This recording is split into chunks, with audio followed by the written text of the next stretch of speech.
ಈ ಒಂದು ಜೀವಾವಧಿ ಶಿಕ್ಷೆಯನ್ನು ಏನು ನ್ಯಾಯಾಲಯ ಕೆಳ ನ್ಯಾಯಾಲಯ ಕೊಟ್ಟಿದೆಯಲ್ಲ ಅದನ್ನ ವೈಯಕ್ತಿಕವಾಗಿ ಮತ್ತು ಜನವಾದಿ ಮಹಿಳಾ ಸಂಘಟನೆ ಪರವಾಗಿ ಸ್ವಾಗತ ಮಾಡ್ತೇನೆ. ಹಾಗೆ ಸ್ವಾಗತ ಮಾಡುವಾಗ್ಲೇನೆ ಸುಪ್ರೀಂ ಕೋರ್ಟ್ ವರೆಗೂ ನಮ್ಮ ದೇಶದಲ್ಲಿ ನ್ಯಾಯಾಲಯಗಳಿದ್ದಾವೆ. ಬಹುಶಃ ಮುಂದಿನ ಹಂತದಲ್ಲಿ ಅದನ್ನು ಮಾತಾಡಬಹುದು ಏನೋ, ಬೇರೆ ಬೇರೆ ಕೇಸುಗಳ ಸಂದರ್ಭದಲ್ಲಿ ಕೆಳ ನ್ಯಾಯಾಲಯದಿಂದ ಮೇಲ್ ಹೋಗೋವರೆಗೆ ಎಷ್ಟು ಡೈಲ್ಯೂಟ್ ಆಗಿ ಹೋಗಿದೆ ಅಂತ ಅನ್ನೋದನ್ನ. ಬಟ್ ಪ್ರಾಥಮಿಕವಾಗಿ ಇದನ್ನು ನಾನು ಸ್ವಾಗತಿಸ್ತೇನೆ. ಹಾಗೆ ಕೆಳ ನ್ಯಾಯಾಲಯದಲ್ಲೂ ಕೂಡ ಜೀವಾವಧಿ ಕೊಡುವುದಕ್ಕೆ ಸ್ವಾಗತ ಇಲ್ಲ, ಈ ಹಿಂದೂ ಕೂಡ ಆ ತರದ ತೀರ್ಪುಗಳು ಬಂದಿದ್ದಾವೆ. ಮತ್ತೆ ಇತ್ತೀಚೆಗೆ ನಾನೇ ತುಂಬಾ ಕಡೆ ಇವನ್ ನನ್ನ ಅಂಕಣಗಳಲ್ಲೂ ಕೂಡ ನಾನು ಬರೀಲಿಕ್ಕೆ ಶುರು ಮಾಡಿದ್ದೀನಿ. ನ್ಯಾಯಾಲಯಗಳು ತೀರ್ಪನ್ನ ಕೊಡ್ತಿದ್ದಾವೆ ಈಗ. ಅಂದ್ರೆ ಎಲ್ಲಾ ಕಡೆಗೂ ನ್ಯಾಯ ಸಿಕ್ಕೋದಿಲ್ಲ, ತೀರ್ಪುಗಳು ಬರ್ತಾ ಇದಾವೆ ಅಂತ ಹೇಳುವ ಮಟ್ಟಕ್ಕೆ ಹೋಗುವಾಗ ಒಂದು ಸಣ್ಣ ಆಶಾಕಿರಣ ಈ ಏನು ಜೀವಾವಧಿ ಶಿಕ್ಷೆಯನ್ನ ಪ್ರಕಟ ಮಾಡಿದಾರಲ್ಲ, ಹಾಗಾಗಿ ಅದನ್ನ ನಾನು ಸ್ವಾಗತಿಸ್ತೇನೆ. ಆದ್ರೆ ಜೊತೆಗೆ ಬೆಂಗಳೂರು ಪೊಲೀಸರು ಈ ಒಂದು ಪ್ರಕರಣ 5 ವರ್ಷ ಕಳೆದಿದೆ, ಮತ್ತೆ 15 ದಿವಸಗಳಲ್ಲಿ ಭೇದಿಸಿದ್ರು, 29 ದಿವಸದಲ್ಲಿ ಏನೋ ಮಾಡಿದ್ವಿ ಅಂತ ಅವ್ರು ಡಿಸಿಪಿ ಕೂಡ ಹೇಳ್ತಾ ಇರೋದನ್ನ ನಾವು ಕೇಳಿದ್ವಿ. ಭೇದಿಸಿದಂತಹ ಈ ಪ್ರಕರಣಕ್ಕೆ ಸಂಬಂಧಪಟ್ಟು ಅವರಿಗೆ ಶಹಬ್ಬಾಸ್ ಹೇಳಬೇಕು ನಾನು ಹೇಳ್ತೀನಿ ಕೂಡ. ಆದ್ರೆ ಇದೇ ಸಂದರ್ಭದಲ್ಲಿ ನನಗೆ ಹೇಳ್ತಾ ಇರೋ 100 ಪ್ರಶ್ನೆಗಳು ಇದನ್ನ ನೋಡ್ತಾ ಇರುವಾಗ, ಅಂದ್ರೆ ಪೊಲೀಸರ ಮನಸ್ಸು ಮಾಡಿದ್ರೆ ನಮ್ಮ ಪೊಲೀಸರ ಕೈಯಲ್ಲಿ ಎಲ್ಲ ಸಾಧ್ಯತೆಗಳು ಇದಾವೆ. ಏನನ್ನೂ ಕೂಡ ಭೇದಿಸಬಲ್ಲರು, ಚಹರೆಯೇ ಗೊತ್ತಿಲ್ಲದ, ಯಾವುದೇ ರೀತಿಯ ಸುಳಿವಿಲ್ಲದೆ ಇರುವುದಂತದ್ದನ್ನು ಕೂಡ ಇಲ್ಲಿ ತಂದಿದ್ದಾರೆ ಅಂತಂದ್ರೆ ನಮ್ಮ ಪೊಲೀಸರು ಶಕ್ತರು. ಅಲ್ಲ ಮೇಡಮ್, ನಮಗೆ ಯಾವತ್ತೂ ಕೂಡ ಪೊಲೀಸರ ತಾಕತ್ ಬಗ್ಗೆ ಡೌಟ್ ಬರೋದೇ ಇಲ್ಲ ನೋಡಿ. ಪೊಲೀಸರಿಂದ ಆಗತ್ತೆ, ಅದನ್ನ ಹೇಳ್ತಾ ಇರೋದು. ಇಲ್ಲಿ ಮತ್ತೆ 2 ಸಾರಿ ಬಂತು, ನಮ್ಮ ಪ್ರಮೋಸಲ್ಲೂ ಬಂತು, ನೀವು ಮಾತಾಡುವಾಗ್ಲೂ ರವಿ ಮಾತಾಡುವಾಗ್ಲೂ ಹೇಳ್ತಾ ಇರೋದನ್ನ ಕೇಳಿಸ್ಕೊಂಡ್ವಿ. ಒಂದು ಇರುಳಿಗ ಸಮಾಜ ರಾಮನಗರ ಅನ್ನೋದು ಅಂದ್ರೆ ಸಮಾಜದ ಸಾಮಾಜಿಕ ಆರ್ಥಿಕ ರಾಜಕೀಯ ಪ್ರಶ್ನೆಗಳು ಇಂತಹ ಸಂದರ್ಭಗಳಲ್ಲಿ ಹೇಗೆ ಸಮ್ಮಿಳಿತವಾಗಿರ್ತದೆ ಅಂತ ಅನ್ನೋದನ್ನ ಬಹುಶಃ ಮುಂದಿನ ಹಂತದಲ್ಲಿ ಚರ್ಚೆ ಮಾಡಬಹುದು ಏನೋ. ಅದು ನನ್ಗೆ ಇವತ್ತು ಪೊಲೀಸರಿಗೆ ಶಹಬ್ಬಾಸ್ ಅಂತ ಕೊಡುವಾಗ ನಂಗೆ ಈಗಲೂ ನೆನಪಿದೆ.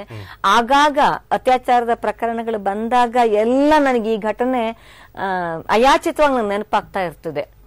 ಯಾವ್ದೋ ಒಂದು ವರ್ಕ್ಶಾಪ್ ಅಲ್ಲಿ ಇದ್ದೆ ನಾನು, ಹೀಗೆ ನಿಮ್ದ ತರ ಯಾವ್ದೋ ಒಂದು ಚಾನಲ್ ಇಂದ ನನಗೆ ರಿಯಾಕ್ಷನ್ ಕೇಳಿ ಫೋನ್ ಬಂತು, ಈ ತರದೊಂದು ಆಗಿದೆ ಮೇಡಮ್, ಏನ್ ಹೇಳ್ತೀರಿ ಅಂತ. ಸಾಮಾನ್ಯವಾಗಿ ಬರುವ ಹಾಗೆ ತಕ್ಷಣದಲ್ಲಿ ಅದನ್ನ ಖಂಡಿಸ್ತೀನಿ ಮತ್ತು ಇಮಿಡಿಯೇಟ್ ಆಗಿ ಅವಳಿಗೆ ನ್ಯಾಯ ದೊರಕಬೇಕು, ಅಪರಾಧಿಗಳನ್ನ ಹಿಡಿಬೇಕು ಅನ್ನುವ ನಮ್ಮ ಯೂಶುವಲ್ ಮಾತನ್ನ ಹೇಳಿದವಳು ನಾನು ಫಸ್ಟ್ ಫೋನ್ ಎತ್ತಿದ್ದು ಅವತ್ತಿನ ಕಮಿಷನರ್ಗೆ.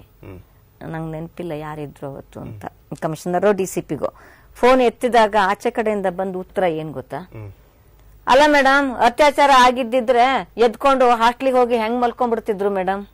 ಮಾರನೇ ದಿವಸ ಪತ್ರಿಕೆನಲ್ಲೂ ಕೂಡ ಇದೇ ಮಾತೆ ಬಂದಿದೆ. ಅದ್ ಹೆಂಗೆ ಆ ರಾತ್ರಿ ಅಷ್ಟೊತ್ತಿನಲ್ಲಿ ಯಾರ ಜೊತೆಗೋ ಹೋಗಿ ಕುತ್ಕೊಂಡ್ಬಿಟ್ಟಿರ್ತಾರೆ. ಸುಳ್ಳು ಹೇಳಿದಾಳೆ ಅವಳು. ಪೊಲೀಸ್ ಸ್ಟೇಷನ್ ಒಂದು ಕಂಪ್ಲೇಂಟ್ ಕೊಡ್ಬೇಕಾಗಿತ್ತು, ಆಗ ಗೇಟ್ ಹತ್ತಿ ಹೆಂಗ್ ಹಾಸ್ಟೆಲ್ ಒಳಗಡೆ ಹೋಗ್ಬಿಟ್ಲು. ನನಗೆ ಇವತ್ತಿಗೂ ನನ್ ಕಿವಿನಲ್ಲಿ ಅಣುರಣಿಸುತ್ತೆ ಆ ಮಾತು. ಆಯ್ತಾ, ಅಂದ್ರೆ ಈ ತರದ ಒಂದು ತಕ್ಷಣದ ಪ್ರತಿಕ್ರಿಯೆಯನ್ನ ಕೊಟ್ಟಂತಹ ಸಮಾಜ ಅಥವಾ ಅಧಿಕಾರಿಗಳಿದಾರಲ್ಲ, ಬಟ್ ಅದನ್ನ ಭೇದಿಸಿ ಇವತ್ತು ಜೀವಾವಧಿ ಶಿಕ್ಷೆಯವರೆಗೆ ತಂದ್ರಲ್ಲ, ಅದಕ್ಕೆ ಹ್ಯಾಟ್ಸ್ ಆಫ್.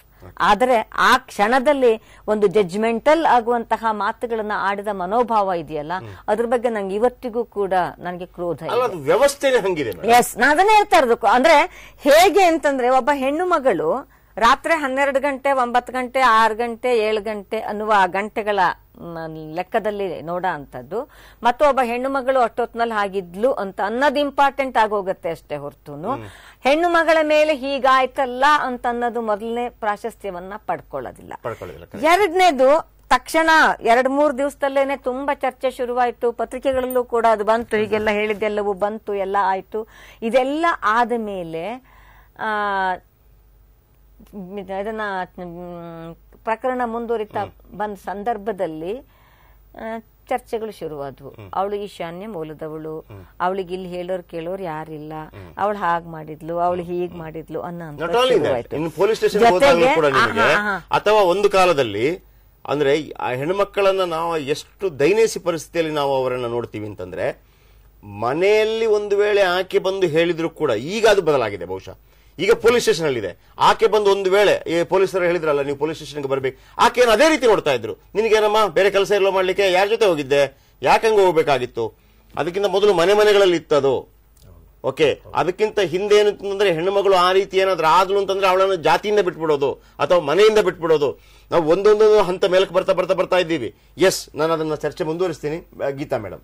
ಒಂದು ಕಡೆ ಇದು ನಮಗೆ ಪಾಠವಾಗಬೇಕು, ಒಂದು ಕಡೆ ಚರ್ಚೆಗಳು ಅನ್ನೋದಿದೆಯಲ್ಲ, ಒಂದು ರೀತಿಯಲ್ಲಿ ಮೂವ್ಮೆಂಟ್ ಇದ್ದಾಗೆ ಅದು ನಿರಂತರವಾಗಿ ಸಾಕ್ತಾನೆ ಇರಬೇಕು.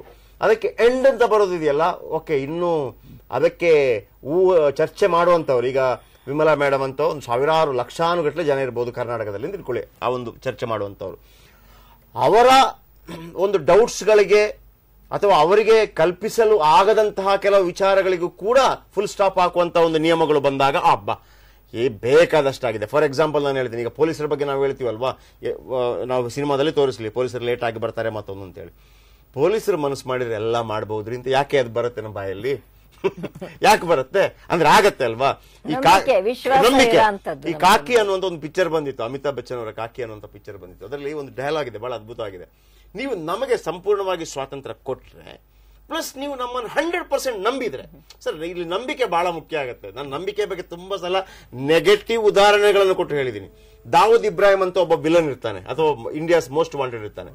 ಅವರು ಯಾವುದೇ ಒಂದು ವ್ಯವಹಾರಗಳನ್ನು ಮಾಡುವಾಗ ಪತ್ರ ಮುಖೇಣ ಅಥವಾ ಬರೆದು ಸೀಲಾಕಿ ಮಾಡೋದಲ್ಲ, ಕೇವಲ ನಂಬಿಕೆ ಮಾಡುವಂತದ್ದು, ಕೇವಲ ನಂಬಿಕೆಯ ಮೇಲೆ.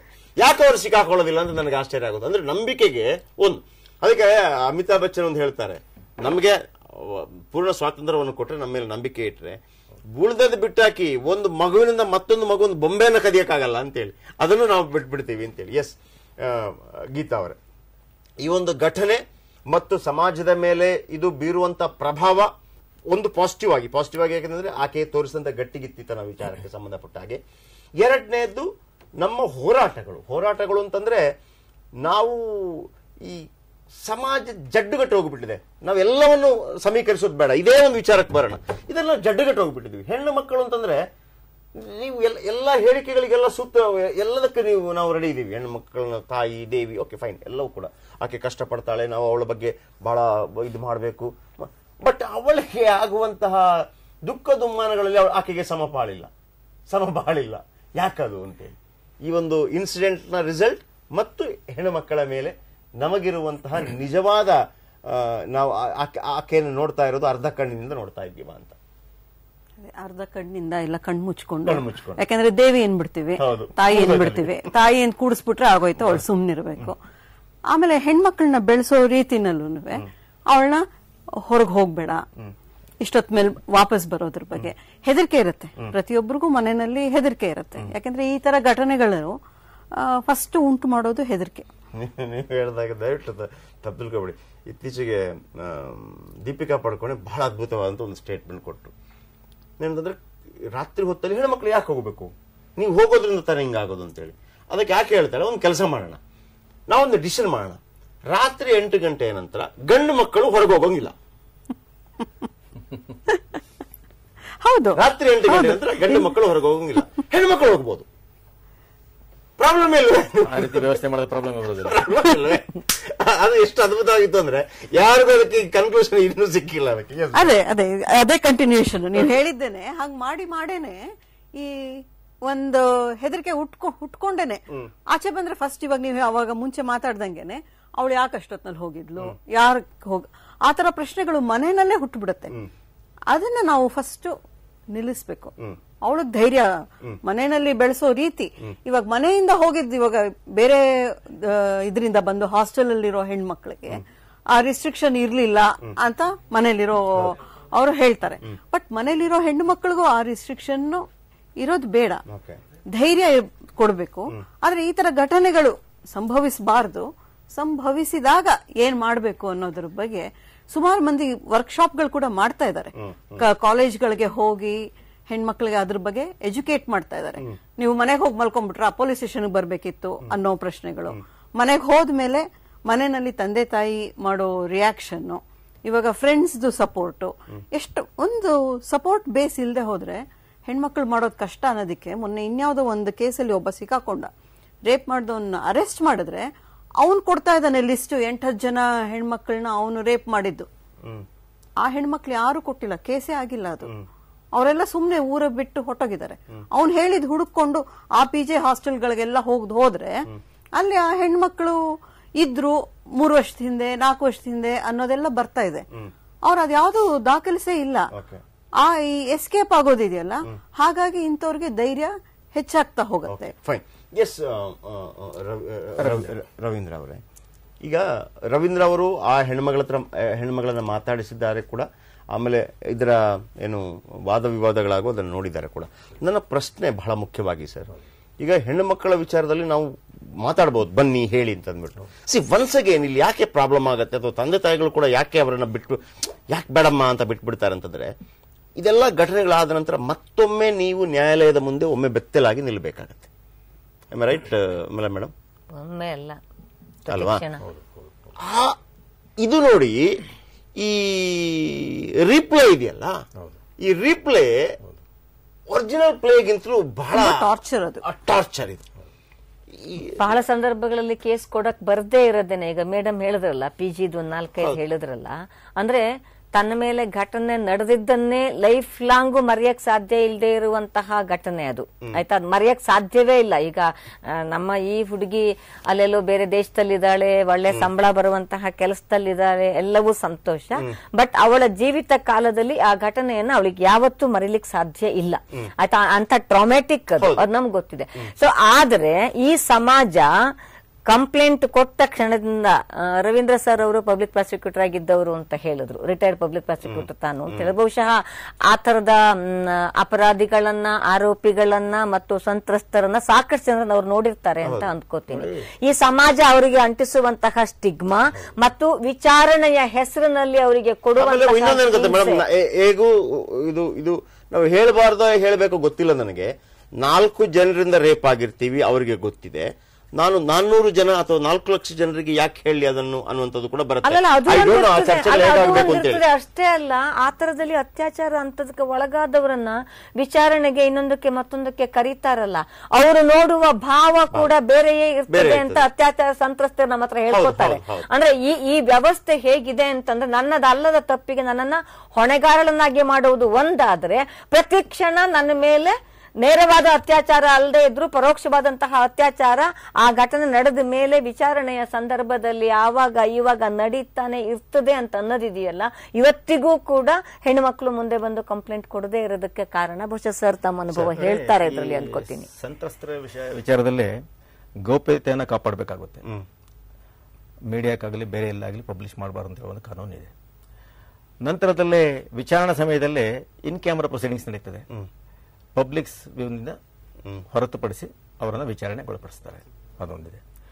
ನಂತರ ನೀವು ಹೇಳಿದ್ರಿ ಆ ಹುಡುಗಿಯ ಹೆಣ್ಣು ಮಗಳ ಬಗ್ಗೆ ಇಲ್ಲ ಸಲ್ಲದ ಒಂದು ಪ್ರಶ್ನಾವಳಿಗಳನ್ನು ಕೇಳಿ ಅವಳನ್ನು ಹ್ಯೂಮಿಲೇಟ್ ಮಾಡ್ತಾರೆ. ಅದಕ್ಕೂ ಸಹ ಕಾನೂನಿನಲ್ಲಿ ಅವಕಾಶ ಇಲ್ಲ. ಈಗ ಅವರ ಕ್ಯಾರೆಕ್ಟರ್ ಬಗ್ಗೆ ಆಗಲಿ, ಅವರ ಪಾಸ್ಟ್ ಹಿಸ್ಟ್ರಿ ಬಗ್ಗೆ ಆಗಲಿ ಕೇಳಬಾರದು ಅಂತ ಹೇಳುವ ಒಂದು ಕಾನೂನು ಇದೆ. ಅದರಿಂದ ಇಷ್ಟೆಲ್ಲ ಒಂದು ಪ್ರೊಟೆಕ್ಷನ್ ಅನ್ನ ನ್ಯಾಯಾಲಯ ಈ ಸಂತ್ರಸ್ತ ಮಹಿಳೆಗೆ ಕೊಡ್ತಾರೆ.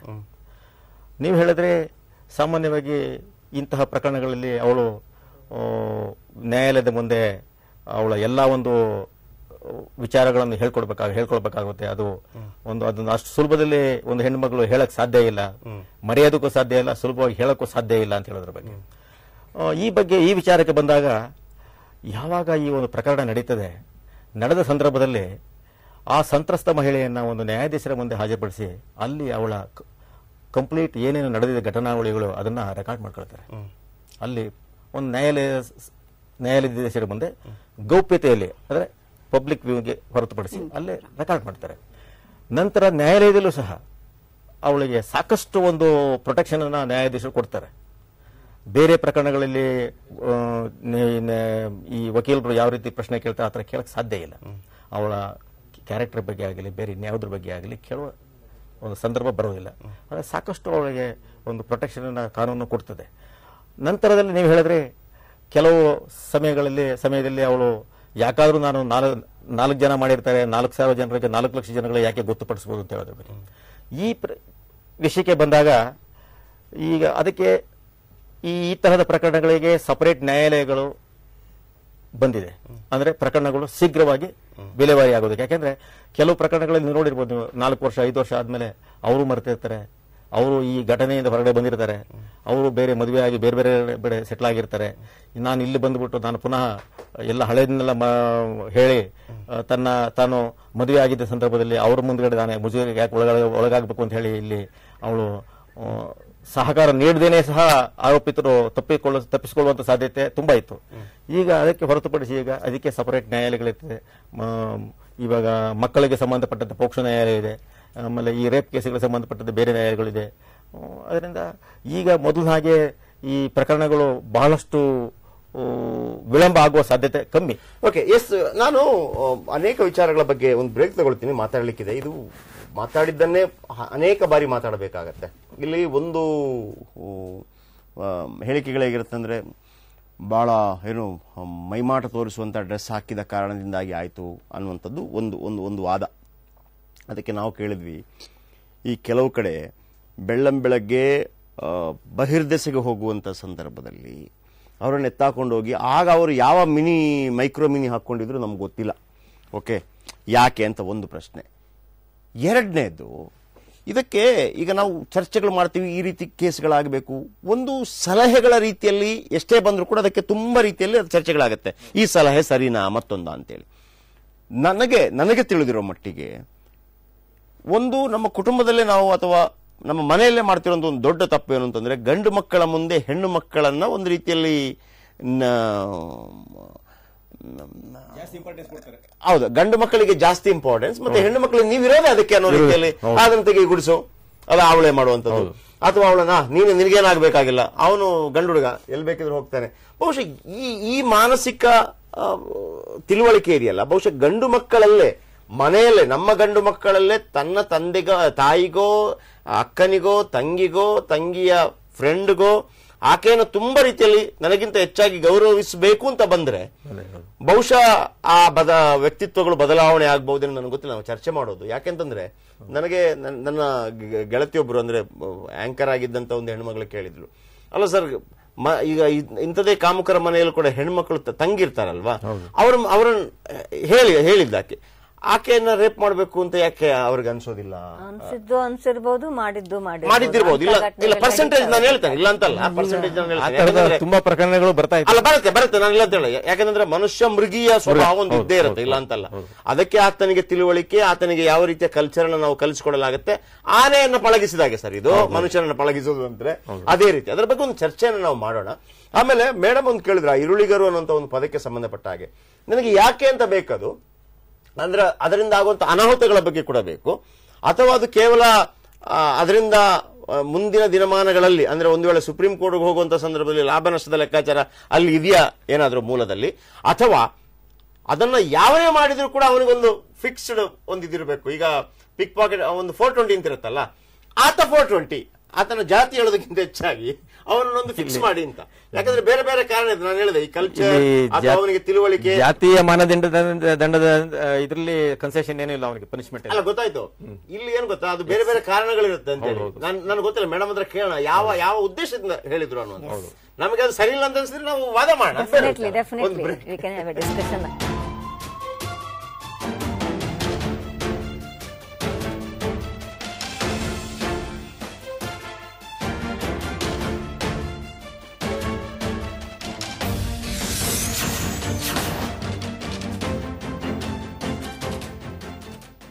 ಕಷ್ಟಪಟ್ಟು ದುಡಿದ ಹಣವನ್ನು ಫ್ರೀ ಗಿಫ್ಟ್ ಗಾಗಿ ಯಾವುದೋ ಒಂದು ಚಿಟ್ನಲ್ಲಿ ಹಾಕಬಹುದೇ? ಸೇವ್ ಮಾಡ್ತಿದ್ದೀರಾ, ವೇಸ್ಟ್ ಮಾಡ್ತಿದ್ದೀರಾ? ಕಂಪೇರ್ ಮಾಡಿದ್ರೆ ತಾನೇ ಗೊತ್ತಾಗೋದು. ಲಲಿತಾ ಜ್ಯುವೆಲರಿ ಅವರ ಹೊಸ chit scheme. First month instalment ನೀವು ಸಲ್ಲಿಸಬೇಕಾಗಿಲ್ಲ, ನಿಮಗಾಗಿ ನಾವು ಸಲ್ಲಿಸ್ತೇವೆ. 100% ವೇಸ್ಟೇಜ್ ಇಲ್ಲ. ಇದು ಹೇಗ್ ಪಾಸಿಬಲ್ ಅಂತ ಯೋಚಿಸ್ತಾ ಇದ್ದೀರಾ? ನಮ್ಮನ್ನ ಈ ಹಂತಕ್ಕೆ ತಂದ ಕಸ್ಟಮರ್ಸ್ಗೆ ಒಳ್ಳೇದ್ ಮಾಡ್ಬೇಕು ಅನ್ಕೊಂಡ್ರೆ ಎಲ್ಲ ಪಾಸಿಬಲ್. ಏರ್ಲಿಫ್ಟ್ ನ real hero Mathew no more. मेरे ड्राइवर को गोली मार दी एक 16 साल के इराकी सोल्जर ने.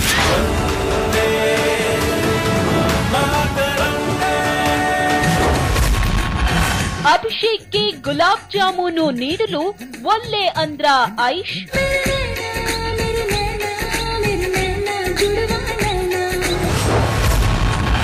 ಹಾಲಿವುಡ್ಗೆ ಸವಾಲ್ ಹಾಕಲು ರೆಡಿಯಾದ್ರ ಮಿಸ್ಟರ್ ಆಮೀರ್.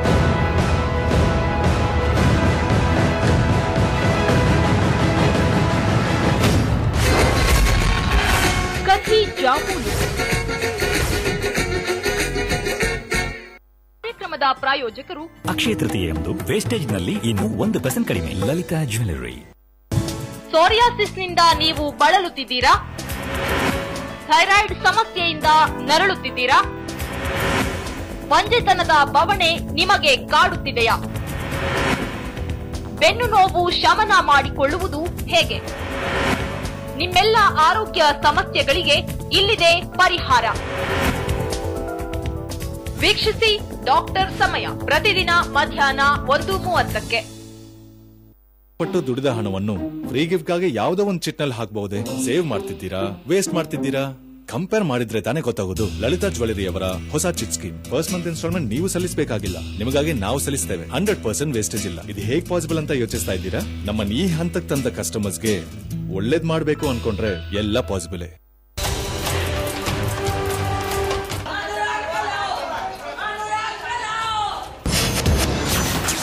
ತಿವಾರಿ ಸಾವಿನ ಅಸಲಿಯತ್ತು ಬಯಲಾಗೋದೆ ಡೌಟು.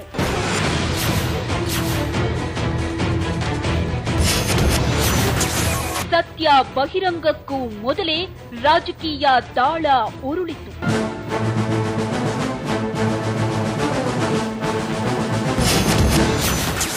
ಕೊಲೆ ಅನುಮಾನಗಳು ಸಹಜ ಸಾವಿನಲ್ಲಿ ಅಂತ್ಯ.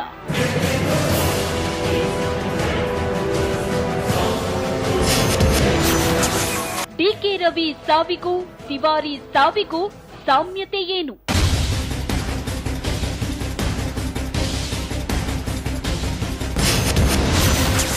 ತಿವಾರಿ ಸಾವಿನ ಮಿಸ್ಟ್ರಿ ಕೇಸ್ ಹಿಡಿದಿದೆ ಡಿಕೆ ರವಿ ದಾರಿ.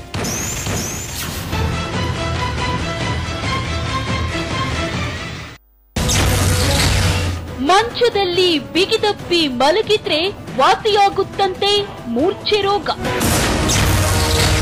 ದೇಹ ವಾಂಛೆ ತೀರಿಸಿಕೊಳ್ಳಲು ಕಾಮುಕನ ಖತರ್ನಾಕ್ ಪ್ಲಾನ್. ಜ್ಯೋತಿಷಿಯ ಪಲ್ಲಂಗದಾಟ ಅರಿಯದೆ ಕೊಟ್ಟಳು 20 ಲಕ್ಷ. ಉಂಡು ಹೋದ ಕೊಂಡು ಹೋದ ಕಾಮಿ ಕಾಕಿ ಬಲೆಗೆ ಬಿದ್ದಿದ್ದು ಹೇಗೆ? ಪಾಪಿ Prasanna.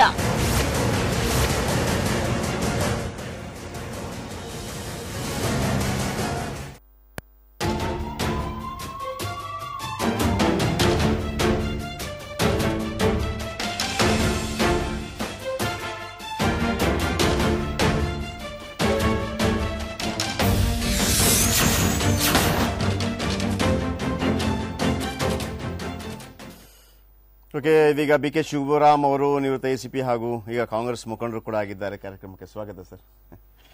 Okay sir, Jnanabharathi gang rape ಪ್ರಕರಣ, ಎಲ್ಲ ಆರೋಪಿಗಳಿಗೂ ಜೀವಾವಧಿ ಶಿಕ್ಷೆ, 10 ದಿನದಲ್ಲೇ ಪ್ರಕರಣ ಭೇದಿಸಿದಂತ ಪೊಲೀಸರು. ಎಸ್, ಇದರ ಬಗ್ಗೆ ಅವತ್ತು ಯಾವ ಒಂದು ರೀತಿಯಲ್ಲಿ ಒಂದು ಕಪ್ಪು ಚುಕ್ಕೆ ಅಂತ ನಾವು ಹೇಳ್ಕೊತಾ ಇದ್ವು. ಇವತ್ತು ಅವರಿಗೆ ಶಿಕ್ಷೆ ಆಗಿರುವಂಥದ್ದು. ಆಮೇಲೆ ಅದರ ಜೊತೆಗೆ ಇಡೀ ಸಮಾಜದಲ್ಲಿ ಹೆಣ್ಣು ಮಕ್ಕಳ ಮೇಲೆ ಆಗ್ತಾ ಇರುವಂತಹ ದೌರ್ಜನ್ಯದ ಬಗೆಗೆ ಆಗ್ತಾ ಇರುವಂತಹ ದೊಡ್ಡ ಒಂದು ಧ್ವನಿ, ಅದಕ್ಕೆ ಅದು ಫುಲ್ ಸ್ಟಾಪ್ ಬಿದ್ದಿದೆ ಅಂತ ನಾನು ಖಂಡಿತವಾಗ್ಲೂ ಹೇಳೋದಿಲ್ಲ. ಈಗ ಒಂದು ಆರಂಭ ಆಗಿದೆ. ಆ ದಿನಮಾನಗಳಲ್ಲಿ ಓಕೆ, ನ್ಯಾಯಾಲಯ, ಪೊಲೀಸರು ಎಲ್ಲವೂ ಕೂಡ ಒಂದು ಪಾಸಿಟಿವ್ ಆಗಿ ಒಂದು ಸಮಾಜಕ್ಕೆ ಆಗ್ತಾ ಇರುವಂತಹ ದೊಡ್ಡ ಆಘಾತವನ್ನು ತಪ್ಪಿಸುವಂತಹ ಪ್ರಯತ್ನಗಳಾಗ್ತಾ ಇದೆ ಅಂತೇಳಿ, ಇದರ ಬಗ್ಗೆ ನಿಮ್ಮ ಪ್ರತಿಕ್ರಿಯೆ? ಇಲ್ಲ, ಪೊಲೀಸ್ನವರು ತುಂಬ ಒಳ್ಳೆ ಕೆಲಸ ಮಾಡಿದ್ದಾರೆ, ಜವಾಬ್ದಾರಿಯುತವಾಗಿ ತನಿಖೆ ಮಾಡಿದ್ದಾರೆ. ಆಮೇಲೆ ಯಾವುದೇ ತನಿಖೆ ಎಷ್ಟೇ ಜವಾಬ್ದಾರಿಯುತವಾಗಿ ಮಾಡಲಿ, ಅದು ಯಾವುದೇ ನ್ಯಾಯಾಲಯದ ಮುಂದೆ ಹೋದಾಗ ಸಾಕ್ಷಿದಾರರ ಸಹಕಾರ ಬಹಳ ಮುಖ್ಯ. ಇದರೊಳಗೆ ಅದು ಬಹಳ ಚೆನ್ನಾಗಿ ಕಾಣ್ತಾ ಇದ್ದೀವಿ. ಆಮೇಲೆ ತನಿಖೆನೂ ಅಷ್ಟೇ, ನಿಮಗೆ ಮೆಡಿಕಲ್ ಫೀಲ್ಡಲ್ಲಿ ಏನು ಗೋಲ್ಡನ್ ಅವರ್ ಅಂತ ಹೇಳ್ತಾರೆ, ಹಾರ್ಟ್ ಅಟ್ಯಾಕ್ ಆದಾಗ ಆ first hour is golden hour ಅಂತ ಹೇಳಿ, ತನಿಖೆನೂ ಅಷ್ಟೇ. ಆ ದೂರು ಬಂದ ತಕ್ಷಣ ಪೊಲೀಸರು ಆ ಗೋಲ್ಡನ್ ಅವರ್ ಅಂತ ಹೇಳಿ ಅಲ್ಲಿಂದ ಪ್ರಾರಂಭ ಮಾಡಿಬಿಟ್ರೆ, ಯಾವುದೇ ನಿರ್ಲಕ್ಷ್ಯ ಮಾಡದೆ ಪ್ರಾರಂಭ ಮಾಡಿದ್ರೆ ಎಲ್ಲ ಪ್ರಕರಣಗಳು ಇದೇ ರೀತಿ ಕೊನೆಗೊಳ್ತದೆ. ಇದು ಒಳ್ಳೆ ಸಂದೇಶ ಕೂಡ, ಸಮಾಜಕ್ಕೆ ಒಳ್ಳೆ ಸಂದೇಶ. ಅದರ ಜೊತೆ ಈ ಕೃತ್ಯ ನಡೆದ ಸ್ಥಳದ ಪರಿಚಯ ನನಗಿದೆ. ನಾನು ಅಲ್ಲೆಲ್ಲ ರಾತ್ರಿ ಗಸ್ತ್ ಮಾಡ್ತಾ ಇರಬೇಕಾದ್ರೆ ಆ ಪರಿಚಯ ನನಗಿದೆ. ಶ್ರೀಗಂಧ ಚೋರರು ಇವರೆಲ್ಲ ಅಲ್ಲಿ ಓಡಾಡೋದು ಜಾಸ್ತಿ ಇರ್ತದೆ. ಅದ್ರ ಜೊತೆ ಒಂದೇ ಒಂದು ನಾನು ಹೇಳಲಿಕ್ಕೆ ಇಚ್ಛೆ ಪಡೋದೇನೆಂದ್ರೆ, ನಮಗೆ ತುಂಬಾ ಏನು ಓವರ್ ಕಾನ್ಫಿಡೆನ್ಸ್ ಅಂತೀವಿ, ಯಾರಿಗೆ ಬರಬಾರ್ದು. ಅದು ಹೆಣ್ಮಕ್ಳಿರ್ಲಿ ಗಂಡು ಮಕ್ಳಿರ್ಲಿ ವಿದ್ಯಾರ್ಥಿಗಳಿರ್ಲಿ ಯಾವುದೇ ಸಮುದಾಯದ ಜನ ಆಗಿರಲಿ, ಅದು ತುಂಬಾ ಓವರ್ ಕಾನ್ಫಿಡೆನ್ಸ್ ಅಂತ ಬರಬಾರ್ದು. ಈ ಪ್ರಕರಣದಲ್ಲಿ ಏನಾಗಿದೆ ಅಂದ್ರೆ, ಈ ಹೆಣ್ಣುಮಗಳು ಯಾರು ಇವತ್ತು ಅತ್ಯಾಚಾರಕ್ಕೆ ಒಳಗಾಗಿ ನೋವು ಅನುಭವಿಸೋದಲ್ಲ, ಆ ಹೆಣ್ಣು ಮಗಳು ಮತ್ತೆ ಆತನ ಸ್ನೇಹಿತ, ಆಕೆಯ ಸ್ನೇಹಿತ, ಅಲ್ಲಿ ಇವ್ರ ಕಣ್ಣಿಗೆ ಬಿದ್ದಂತ ರೀತಿ ಇದೆಯಲ್ಲ, ಸ್ವಚ್ಛಂದವಾಗಿದ್ದಂಥದ್ದು, ಅದು ಯಾವುದೇ ಕ್ರಿಮಿನಲ್ ಮನೋಭಾವದ ವ್ಯಕ್ತಿಯನ್ನ ಪ್ರಚೋದನೆ ಪಡಿಸ್ತದೆ. ಅದಾಗಬಾರ್ದು. ಅಂದ್ರೆ ನಾವು ಮುನ್ನೆಚ್ಚರಿಕೆ ಕ್ರಮ ತೆಗೆದುಕೊಳ್ಬೇಕು. Prevention is better then cure ಅಂತೇಳಿ ನಾವು ಪೊಲೀಸಲ್ಲಿ ಯಾವಾಗಲೂ ಒಂದು ಮಂತ್ರವನ್ನು ಇಟ್ಕೊಂಡಿರ್ತೀವಿ. ಆ ಪ್ರಿವೆಂಟಿವ್ ಮೆಜರ್ಸ್ನ ಬರೀ ಪೊಲೀಸರು ತಗೊಳ್ಳೋದು, ಆ ಯೂನಿವರ್ಸಿಟಿ ಕಾಂಪೌಂಡ್ ಅಲ್ಲಿರೋ ಸೆಕ್ಯೂರಿಟಿ ಅವ್ರು ತಗೊಳ್ಳೋದಲ್ಲ, ಅಲ್ಲಿ ಓಡಾಡೋರು ಪ್ರತಿಯೊಬ್ಬರು ತಗೊಳ್ಳುವಂಥದ್ದೇ, ತಗೊಳ್ಬೇಕು. ಅವರ ವೈಯಕ್ತಿಕ ಹಿತದೃಷ್ಟಿಯಿಂದ ಅಥವಾ ಏನಾದರೂ ಆಗುತ್ತೆ ಅಂತಾನೆ, ಈ ಅಪರಾಧಗಳು ಆಗುತ್ತೆ ಅನ್ನೋ ಭಾವನೆಯಲ್ಲೇ ಅಂತ ನಿರ್ಜನ ಪ್ರದೇಶಗಳಲ್ಲಿ ಓಡಾಡುವಂಥದ್ದಿರಬೇಕು. ಇಲ್ಲಿ ಏನಾಗಿದೆ, ಇವರಿಬ್ರು ಅಲ್ಲಿ ಕೂತಿದ್ದಾರೆ, ದೂರದಿಂದ ನೋಡಿದ್ದಾರೆ. ಈ ಸ್ವಚ್ಛಂದ ಪ್ರವೃತ್ತಿ ನೋಡಿದಾಗ ಅದು ನಿರ್ಭಯ ಪ್ರಕರಣದಲ್ಲೂ ಅದೇ ತರ ಆಗಿರೋದು. ನಾವು ಸುಮ್ಮನೆ ಆಮೇಲೆ ಇದಾಗಿದೆ ಅದಾಗಿದೆ ಅಂತ ಹೇಳ್ಬೋದು. ಪ್ರಚೋದನೆ ಕೊಡೋದಂತ ಇರ್ತದಲ್ಲ, ಅದು ಹುಡುಗ ಆಗಲಿ ಹುಡುಗಿ ಆಗಲಿ, ಅದು ಮಾಗಡಿಲಾಗಿದೆ, ತಿಪ್ಪಗೊಂಡಳ್ಳಿ ಜಲಾಶಯದ ಹತ್ರ ಆಗಿದೆ, ಅಲ್ಲಿ ಕೊಲೆಯಲ್ಲಿ ಪರಿವಾಸನ ಆಗಿದೆ. ಇದೇ ತರ ಘಟನೆ, ಇದೇ ತರ 3 ಜನ ಹುಡುಗರು ಬೆಂಗಳೂರಿನವರು, 3 ಹುಡುಗಿರು 3 ಹುಡುಗರು ಮೋಟರ್ ವೆಹಿಕಲ್ ಹೋಗ್ತಾರೆ. ಅಲ್ಲಿ ಹೋಗಿ ಏನ್ ನಿರ್ಜನ ಪ್ರದೇಶ ಒಳಗಡೆ ಹೋಗ್ತಾರೆ. ಒಳಗಡೆ ಹೋಗಿ ಸ್ವೇಚ್ಛಾ ಪ್ರವೃತ್ತಿ ಅವ್ರದ್ದು. 3 ಜನ ಹೋಗಿದ್ದಾರೆ, ನೋಡಿದ್ದಾರೆ. ನೋಡಿದಾಗ ಒಬ್ಬ ಜೋರು ಮಾಡಿದ್ದಾನೆ, ಏನಿದೆಲ್ಲ ಮಾಡ್ತಾ ಇದ್ದೀರಿ ಇಲ್ಲಿ ಅಂತ. ನೀನ್ ಯಾರು ಕೇಳಕ್ಕೆ ಅಂದಿದ್ದಾರೆ. ವಾಪಸ್ ಹೋಗಿದ್ದಾನೆ. ಇನ್ನೊಂದು 4-5 ಜನ ಕರ್ಕೊಂಡ್ ಬಂದಿದ್ದಾನೆ. ಅವರು ಆ 3 ಜನಕ್ಕೆ ರೇಪ್ ಮಾಡಿ ಆ 3 ಜನರನ್ನ ದರೋಡೆ ಮಾಡಿದ್ದಾರೆ. ದರೋಡೆ ಮಾಡಿದ ನಂತರ ಒಬ್ಬ ಪ್ರತಿಭಟಿಸಿದ್ದಾನೆ. ಆಗ ಚಾಕುಲ್ ಚುಚ್ಚಿದ್ರು, ಒಬ್ಬ ಸತ್ತೋದ, ಒಬ್ಬನಿಗೆ ಕೊಲೆ ಪ್ರಯತ್ನ ನಡೀತು. ಈ ತರ ಪ್ರವೃತ್ತಿ ನಾವು ಎಚ್ಚರಿಕೆಯಿಂದ ಇದ್ರೆ ಆಗ್ಲಿಕ್ಕಿಲ್ಲ. ಅದನ್ನ ಯುವಜನರು ಅರ್ಥ ಮಾಡ್ಕೊಳ್ಬೇಕು, ಅದರಲ್ಲೂ ಹೆಣ್ಮಕ್ಳು ಅರ್ಥ ಮಾಡ್ಕೊಳ್ಬೇಕು. ಓಕೆ, ಇಲ್ಲಿ ಒಂದು ಪಾಯಿಂಟ್ ಹೇಳಿದ್ರು ಸರ್. ಈಗ ಆಕೆ ನೇಪಾಳ ಮೂಲದವಳು, ಚೆನ್ನಾಗಿದ್ದಾಳೆ, ಫಾರಿನಲ್ಲಿ 4 ಬಾರಿ ಕೋರ್ಟ್ಗೆ ಬಂದು ಸಾಕ್ಷಿ ಹೇಳಿದ್ರು. ಇಲ್ಲಿ ಭಾರತೀಯ ಹೆಣ್ಮಕ್ಕಳದ್ದು ಹೇಳುವಾಗ ಏನಾಗತ್ತೆ ಅಂತಂದ್ರೆ, ಭೌತಿಕವಾಗಿ ನಿಜವಾಗ್ಲೂ ಸ್ಟ್ರಾಂಗ್ ಇರ್ತಾರೆ ಅವರು, ಬಟ್ ಮಾನಸಿಕವಾಗಿ ಅದು ನಾವು ನಮ್ಮ ಸಮಾಜ ಅವರನ್ನ ಬಹಳ ದುರ್ಬಲರನ್ನಾಗಿ ಮಾಡಿರ್ತೀವೋ, ಫ್ಯಾಮಿಲಿ ವೈಸ್ ಅವರು ದುರ್ಬಲರಾಗಿರ್ತಾರೋ, ಐ ಡೋಂಟ್ ನೋ. ಆ ಒಂದು ಕಾರಣಕ್ಕಾಗಿ ಅವರು ಆ ಸಾಕ್ಷಿಗಳು ಹೇಳೋದಕ್ಕೆ ಬರೋದಕ್ಕೆ ಬಹಳ ಹಿಂಜರಿತಾರೆ. ಈಗ ನಾನು ಯಾಕೆ ಈ ಹೆಣ್ಮಗಳನ್ನು ಹೇಳಿದೆ ಅಂತಂದ್ರೆ, ಮಾನಸಿಕವಾಗಿ ಮತ್ತು ಬೌದ್ಧಿಕವಾಗಿ ತುಂಬಾ ಸ್ಟ್ರಾಂಗ್ ಇರ್ತಾರೆ ಅವರು ಒಂದು ಲೆಕ್ಕದಲ್ಲಿ. ನಮ್ಮವರಿಗೆ ಹೋಲಿಸಿದ್ರೆ ಅದು ಸ್ವಲ್ಪ ಅಂತಲ್ಲ, ತುಂಬಾ ಕಡಿಮೆ. ಯಾಕಂದ್ರೆ ನಾವು ಆ ರೀತಿ ಕಲಿಸಿರ್ತೀವೇನೋ ಮನೆಯಲ್ಲಿ. ಅದರರ್ಥ ನಾವು ಕಲಿಸಬಾರ್ದು, ಸಂಸ್ಕಾರ ಕಲಿಸಬಾರ್ದು ಅಂತಲ್ಲ. ಇಲ್ಲಿ ಎಲ್ಲೋ ಒಂದು ರೀತಿ ಒಂದು ಕಡೆ ಎಲ್ಲೋ ಮಿಸ್ ಹೊಡಿತಿದೆ ಅಂತ ಅನಿಸ್ತಾ ಇದೆ. ವಿಮಲಾ ಮೇಡಮ್ ಅದ್ರ ಬಗ್ಗೆ ಹೇಳ್ಬೋದಾ, ಎಲ್ಲಿ ಮಿಸ್ ಹೊಡಿತಿದೆ ಅದು? ಇದು ಆಕ್ಚುಲಿ ಏನಂತಂದ್ರೆ, ನೀವೊಂದು ಶಬ್ದ ಬಳಸಿದ್ರಲ್ಲ, ಸಂಸ್ಕಾರ ಅಂತ. ಆ ಸಂಸ್ಕಾರ ಅಂತನ್ನುವ ಶಬ್ದದಲ್ಲೇ ಅಡಗಿದೆ ಇದೆಲ್ಲದರ ಇತಿಹಾಸ, ಪುರಾಣ, ಚರಿತ್ರೆ ಎಲ್ಲವೂ ಕೂಡ. ಸಂಸ್ಕಾರ ಅಂದ ತಕ್ಷಣ ಹೆಣ್ಣು ತಗ್ಗಿ ಬಗ್ಗೆ ನಡಿಬೇಕು, ಅವಳು ಯಾರನ್ನು ಪ್ರಶ್ನೆ ಮಾಡಬಾರ್ದು. ಈಗ ಸಂಸ್ಕಾರ ಕಲಿಸಿದಂತ ವಿಚಾರದಲ್ಲೇ ಕೂಡ ನಾವು ವೀರವನಿತೆಯರನ್ನು ಕೂಡ ನೋಡಿದೀವಲ್ಲ. ಅದಲ್ಲ, ವೀರವನಿತೆಯರನ್ನು ನೋಡ್ತೀವಿ. ಆದ್ರೆ ನೋಡಿ, ರಾಣಿ ಹಬ್ಬಕ್ಕ ಇರ್ಬೋದು, ಕಿತ್ತೂರು ಚೆನ್ನಮ್ಮ ಇರ್ಬೋದು, ಉಳ್ಳಾಲದ ಹಬ್ಬಕ್ಕ ಇರ್ಬೋದು, ಯಾರೇ ಇರ್ಬೋದು, ಅಥವಾ ಕೆಳದಿ ಚೆನ್ನಮ್ಮ ಇರ್ಬೋದು, ಇಂಥವ್ರು ಯಾರೇ ಇರ್ಬೋದು, ಇವರೆಲ್ಲರೂ ಕೂಡ ಹಿಸ್ಟ್ರಿ ಓದೋದಕ್ಕೆ ಅಷ್ಟೇನೆ. ಆದ್ರೆ ನಾನು ಅದನ್ನ ಆಗೋದಕ್ಕೆ ನನಗೆಲ್ಲೂ ಅವಕಾಶ ಇರೋದಿಲ್ಲ. ನಾನು ಮನೆಯಲ್ಲೇನೆ ಇವತ್ತಿಗೂ ಕೂಡ 21ನೇ ಶತಮಾನದಲ್ಲೂ ಕೂಡ ಸ್ವಲ್ಪ ಈ ಜಗತ್ತು ಸೃಷ್ಟಿಸಿದಂತಹ ರೇಖೆಯ ಆಚೆ ನಾನು ಕಣ್ಣು ಹಾಕ್ತೀನಿ ಅಂತಂದ್ರು ಸ್ವಲ್ಪ ಎಚ್ಚರ ಇರ್ಲಿ, ಈ ಮಾತು ಇವತ್ತಿಗೂ ಬರ್ತದೆ. ಸೊ ಹಾಗಾಗಿ ಆ ಪ್ರಶ್ನೆ ಅಂತಿರೋದು, ಆ ಸಂಸ್ಕಾರ ಅಂತ ಅನ್ನೋದಿದೆಯಲ್ಲ, ಆ ಸಂಸ್ಕಾರ ಅಂತ ಅನ್ನೋದು ಒಳ್ಳೆಯ ನಡೆ ನುಡಿ, ಆಲೋಚನಾ ಕ್ರಮ, ಸಮಾಜಮುಖಿಯಾದ ಜನಪರವಾದಂತಹ ವೈಜ್ಞಾನಿಕ ವೈಚಾರಿಕ ಅನ್ನುವುದನ್ನ ಸಂಸ್ಕಾರ ಅಂತ ಕರೆದ್ರೆ ಓಕೆ. ಇಲ್ಲ, ಹೆಣ್ಣಿಗೆ ನೀನು ಅಧೀನಳಾಗಿಯೇ ಬದುಕಬೇಕು. ನೀನ್ ಯಾವತ್ತೂ ಕೂಡ ಅನುವರ್ತಿ ಆಗೋದಕ್ಕೆ ಸಾಧ್ಯ ಇಲ್ಲ. ನೀನೊಬ್ಬಳು ಸಹವರ್ತಿಯಾಗಿಯೇ ಬದುಕಬೇಕಾದವಳು ಅಂತ ಹೇಳೋದು ಸಂಸ್ಕಾರ ಅಂತ ನಾವು ಕರಿತೀವಿ. ಹಾಗೇನೆ ಗಂಡಿಗೆ ನೋಡಪ್ಪ, ನಿನಗೆ ಹೆಣ್ಮಕ್ಳನ್ನು ಕಾಪಾಡೋದು